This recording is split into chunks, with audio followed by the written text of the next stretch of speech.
राजनीति में कोई ना तो अस्थायी दोस्त होता है और न ही दुश्मन। नमस्कार, सिटी पोस्ट में आपका स्वागत है। मैं हूं श्रीकांत प्रत्युष। ये खास खबर है मैं आपके लिए लेकर आया हूं। जीतन राम मांझी का बयान लगातार आपको हम दिखा रहे हैं। जीतन राम मांझी नीतीश कुमार की तारीफ कर रहे हैं और तेजस्वी यादव के खिलाफ लगातार मोर्चा खुले हुए हैं। आपके जहन में सवाल उठ रहा होगा कि क्या अंदर ही कोई खिचड़ी पक रही है? तो आपका अंदाज़ा बिल्कुल सही है। खिचड़ी पक नहीं रही है बल्कि पक चुकी है, केवल ठंडी होनी बाकी है। क्योंकि जीतन राम मांझी ने आज ऐलान कर दिया है कि अगर 25 तारीख तक आरजेडी की तरफ से कोऑर्डिनेशन कमेटी बनाने की दिशा में कोई पहल नहीं की जाती है, अगर 25 तारीख तक कोऑर्डिनेशन कमेटी नहीं बनती है तो एक अलग गठबंधन बनेगा और वो गठबंधन माइनस आरजेडी होगा। तो जीतन राम मांझी ने बड़ा ऐलान कर दिया है। वो लगातार दबाव बना रहे थे तेजस्वी यादव पर, और जीतन राम मांझी ही नहीं बल्कि जितने सहयोगी दल हैं, चाहे वो कांग्रेस हो, रालोसपा हो या वीआईपी, सबकी मांग है कि जल्द से जल्द कोऑर्डिनेशन कमेटी बनना चाहिए और ये तय होना चाहिए कि कौन कितनी सीटों पर लड़ेगा। मुकेश सहनी 40 सीटों की सूची बना चुके हैं और उसके लिए उम्मीदवार भी तय करने में जुटे हुए हैं, उसकी रणनीति भी तैयार कर रहे हैं। और उनका कहना है कि महागठबंधन में उनको कम से कम 40 सीटें मिलनी चाहिए और वही सीटें मिलनी चाहिए जहां से वो चुनाव लड़ना चाहते हैं।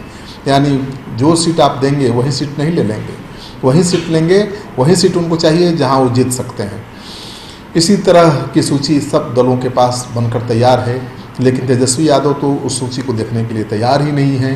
कोऑर्डिनेशन कमेटी बनाने की जो मांग है सहयोगी दलों की, उसको लगातार नज़रअंदाज कर रहे हैं। जगदानंद सिंह पहले ही कह चुके हैं कि लालू यादव ही कोऑर्डिनेट करेंगे और अलग से कोऑर्डिनेशन कमेटी बनाने की कोई दरकार नहीं है। लेकिन इसके बावजूद सहयोगी दल कोऑर्डिनेशन कमेटी बनाने की मांग पर अड़े हुए हैं और लगातार ये कह रहे हैं कि जब तक कोऑर्डिनेशन कमेटी नहीं बनती है तब तक ये तय नहीं होगा कि महागठबंधन का नेतृत्व कौन करेगा और महागठबंधन का सीएम उम्मीदवार कौन होगा। लेकिन आज तो जीतन राम मांझी ने बम फोड़ दिया है। उन्होंने कहा है कि अगर 25 तक कोऑर्डिनेशन कमेटी नहीं बनी तो माइनस आरजेडी गठबंधन बनेगा।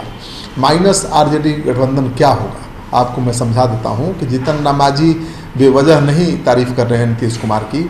जब आरजेडी की तरफ से उनको कोई रिस्पॉन्स नहीं मिल रहा था तब उन्होंने नीतीश कुमार की तारीफ शुरू कर दी थी।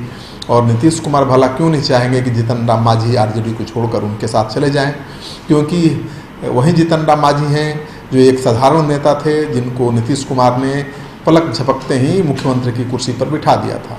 ये दीगर बात है कि बाद में जीतन राम मांझी उनके गले की हड्डी बन गए थे, न निगलते बन रहे थे और न ही उगलते बन रहा था नीतीश कुमार को। लेकिन अब जब जीतन राम मांझी नीतीश कुमार के साथ जाना चाहते हैं तो नीतीश कुमार के दरवाजे खुल गए हैं और अब मानकर चलिए कि जीतन राम मांझी 25 के बाद कभी भी जेडीयू के साथ जाने का ऐलान कर सकते हैं।